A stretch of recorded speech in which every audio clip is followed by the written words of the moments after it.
I was strolling around downtown Disney, next to the Disneyland Park, when I noticed a shop with model airplanes. In I went, and while browsing, this model caught my eye. It was a Douglas B-26, and when I noticed the number, my gosh, that's the number of my aviation cadet class some 6 decades ago. I had to have this little plane. My mind wandered back to the war where I flew it, the forgotten war of Korea. Perhaps it is time to remember. Some of you will remember these photos, but more of you will not. And for those who do not, I'll try to make this slideshow interesting.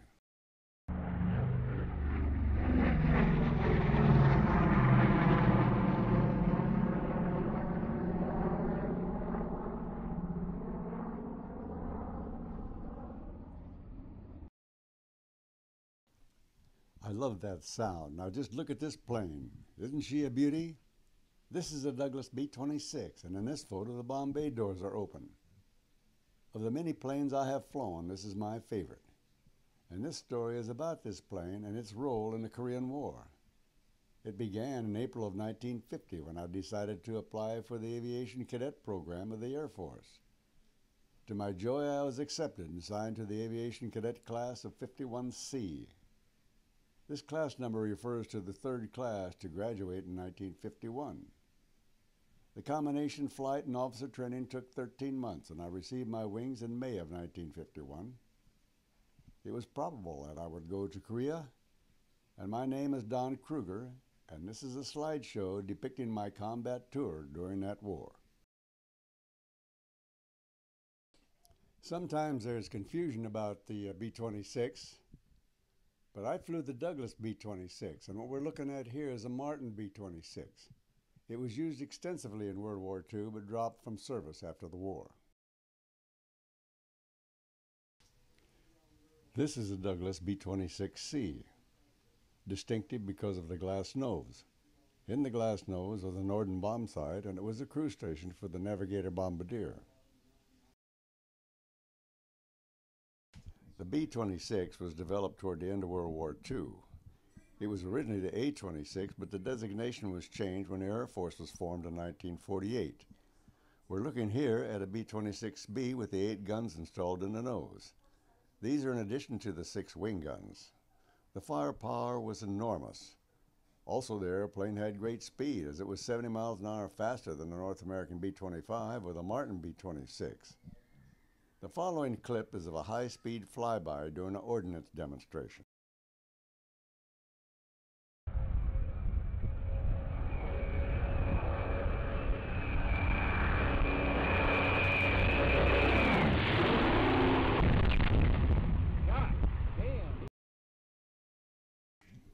The B-26 was powered by the Pratt & Whitney R-2800. Of all the radial engines designed for aircraft, I think this one was the finest. At the end of World War II, Korea became divided like East and West Germany. The Soviet Union accepted the surrender of the North and the United States for the South. The North was now a tight communist country and began building its military. In 1950, it attacked the South. This attack on a sovereign country got the attention of the newly formed United Nations, and the UN gave the okay to intervene, as the North overran the South very quickly. Then an order was given to hold fast near the port closest to Japan. That position was known as the Pusan Perimeter, and it's shown on this slide on the lower right. The United States soon became the major player in the war, and the call came to General Douglas MacArthur. He was a big hero from World War II, and he had been overseeing the occupation of Japan. He was a logical choice to head up the defense of South Korea. Our president at the time was Harry S. Truman. He and MacArthur had some disagreements, and he fired MacArthur in April 1951, which was before I got there. This was Truman's DC-6 called the Independence. The term Air Force One came sometime later. Truman flew in this airplane to meet MacArthur on Wake Island in the early part of the war. When I got to Korea, MacArthur was gone and General Ridgway was in command. Early airstrikes of the war were carried out from Japan, and many were launched from Iwakuni. Here's the tower at the Iwakuni Air Base. And following is a video clip showing a B-26 raid from Iwakuni. It's a type of a news item we saw in the movie houses back then.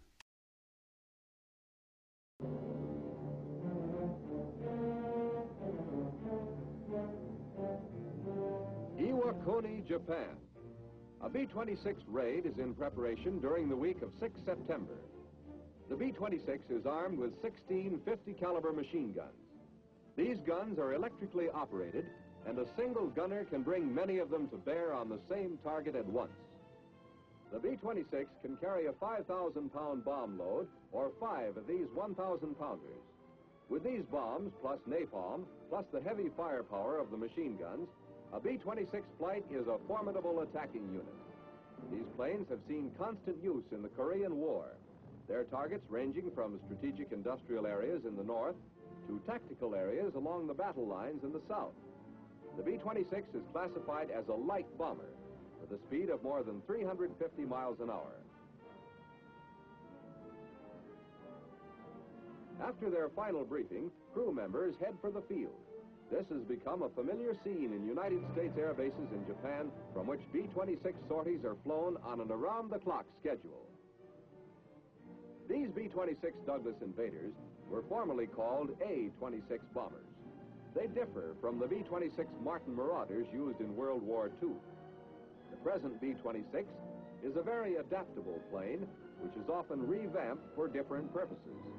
Cannon may be substituted for the nose gun. The plane can be adapted to carry a variety of explosives, for the B-26 is designed primarily for low-level bombing. It is seldom used for the high-altitude work of the B-29.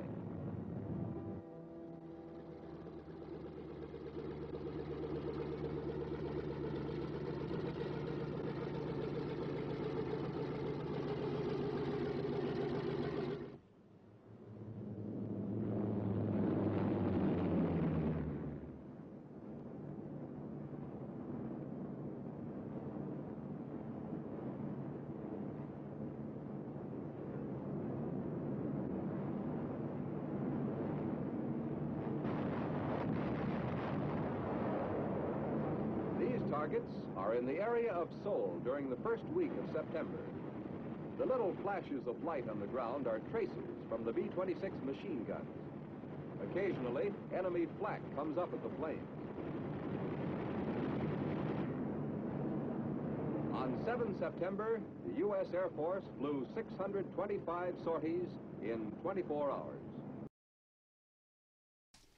My story starts here. This is Bowling Field in Washington, D.C. I was stationed here as my first assignment after being commissioned in May of 1951. Bowling Air Force Base and Anacostia Naval Air Station were both on the east side of the Potomac River. Washington National Airport, which is now Reagan National, is directly across on the west side of the river. The Capitol and the White House are a couple miles straight up to the north. Here are two brand new second lieutenants. This is me and my roommate Howard Schoonover. That's me on the left. This is the first assignment for both of us, and our job at Bowling Air Force Base was to provide flying and recurrent training for the desk jockeys in D.C. and the Pentagon. We did a lot of saluting. There weren't many second lieutenants based here. Howard and I enjoying downtown Washington, D.C. on a day off. That's Howard on the left. We're at Bowling Air Force Base for 6 months and then received orders at the same time to go to combat school in preparation for duty in Korea. Combat school was located at Langley Air Force Base in Virginia. Langley is about 100 miles southeast of Washington, D.C. It's near Newport News and across the bay from Norfolk. Here I was introduced to the B-26. At Langley, we were paired with a crew. There was a crew of 3 or 4 on the plane: pilot, navigator, a gunner, and sometimes a shore-ran expert. The navigator was cross-trained as a bombardier. Here's a photo of me and my navigator, Ray Moser. Ray was a retread from World War II and was with me during my 50 combat missions in Korea. Ray was about 10 years older than I, and in thinking back, I wonder what he thought of going into combat with a 22-year-old pilot who only had about 700 hours of flight time. This is a classic Norden bomb site. At Langley, there was a Norden training rig where you could ride on a seat and travel over a miniature landscape to get familiar with this precision machine. The Norden had superb optics with knobs to adjust variable speed motors. With practice, the crosshairs could be adjusted to track hands-off, and theoretically the bombs would still drop properly even if the view of the target was obscured. Ray spent many hours training on this device. When the crosshairs were properly tracking a target, the bomb sight could be coupled to the autopilot. Since the B-26 had no autopilot, the tracking message was displayed in the cockpit on a needle gauge called a PPI. It's the one shown in a small red circle. It was then the pilot's job to keep the needle centered to complete the bomb run. Also shown on this slide is the gun sight in the big circle. It has some adjusting knobs, and when turned on, lighted crosshairs appear in the see-through window, which is pointed at by the arrow. Here's a superb view the bombardier had in the glass nose of the B-26. Ray could lean far forward in this dome and look back to see bomb strikes that I couldn't see from the cockpit. Here's the staging area at Langley for loading practice bombs. These 100-pound bombs dispersed a white smoke and powder upon impact. The blue color was commonly used to denote practice bombs. The gunner's compartment was completely enclosed behind the bomb bay. Here he remotely operated both the top and bottom turrets, using a periscope-type gun sight. He sat on a kind of a bicycle seat, and the gun sight rotated a full 360 degrees. If he viewed forward, the top turret would fire, and if he viewed aft, the bottom turret would fire. Here we're looking through the eyepiece of the gunner's gun sight. In this case, he's viewing aft, looking at a B-26 who's following in formation. And to continue, go to part 2.